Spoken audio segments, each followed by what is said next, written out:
വന്യമൃഗശല്യവുമായി ബന്ധപ്പെട്ട ഈ പ്രശ്നം നമ്മൾ നേരിടുന്നതിൻ്റെ പ്രധാനപ്പെട്ട പ്രശ്നം 1972 നിയമമാണ്. അതിൽ സംസ്ഥാന ഗവൺമെൻറ്റിന് ഒരുപാട് പരിമിതികളുണ്ട്.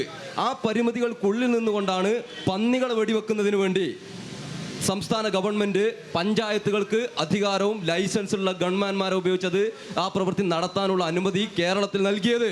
ഒരു പന്നിയെ വെടിവെച്ച് കൊന്നാൽ അതിന് ഇത്ര ഉറുപ്പിക എന്ന് പറഞ്ഞു കൊടുക്കുകയാണ്. ഇന്നലെ അമരമ്പലം LDF ഭരിക്കുന്ന അമരമ്പലം പഞ്ചായത്തിൽ മാത്രം 25 പന്നികളെ ഈ അർത്ഥത്തിൽ വെടിവെച്ച് കൊന്നിട്ടുണ്ട്. പക്ഷേ പ്രശ്നം എന്താണ്? നമ്മൾ മനസ്സിലാക്കേണ്ടത് നമ്മുടെ പാർലമെന്റ് മെമ്പർമാർ ഇതിൽ നിന്നെല്ലാം വളരെ സമർത്ഥമായി പറയട്ടെ. രാഹുൽ ഗാന്ധി ആയിക്കോട്ടെ, പ്രിയങ്ക ഗാന്ധി ആയിക്കോട്ടെ, അതിനു മുൻപ് 2009 മുതൽ MI ഷാനവാസ് ആയിക്കോട്ടെ, ഈ വന്യ നിയമ പരിഷ്കരണവുമായി ബന്ധപ്പെട്ട് അവർ പ്രതിനിധീകരിക്കുന്ന മണ്ഡലത്തിലെ 7 നിയമസഭാ മണ്ഡലങ്ങളും വനങ്ങൾ ചേർന്ന മണ്ഡലത്തിന്റെ പ്രശ്നങ്ങളെ ഉന്നയിക്കുന്നതിന് ഇതുവരെ ഇന്ത്യൻ പാർലമെന്റിൽ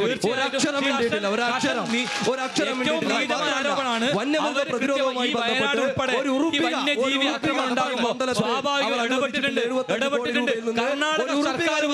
ഈ നാട്ടിലെ ജനങ്ങൾക്ക് ഫണ്ട് കൊടുത്തിട്ടുണ്ട്. രാഹുൽ ഗാന്ധി അല്ല ഇന്ത്യയുടെ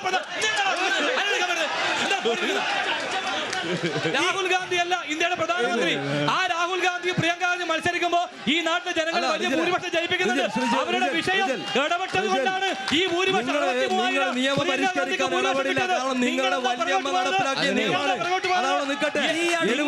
കോടി രൂപ MP ഫണ്ടിൽ നിന്ന് ഒരു സോളാർ വേലിക്ക് 10,000 രൂപ കൊടുത്തിട്ടുണ്ട്. 10,000 രൂപ കോടി രൂപയുടെ വികസന പ്രവർത്തനങ്ങളാണ്. എല്ലാവരും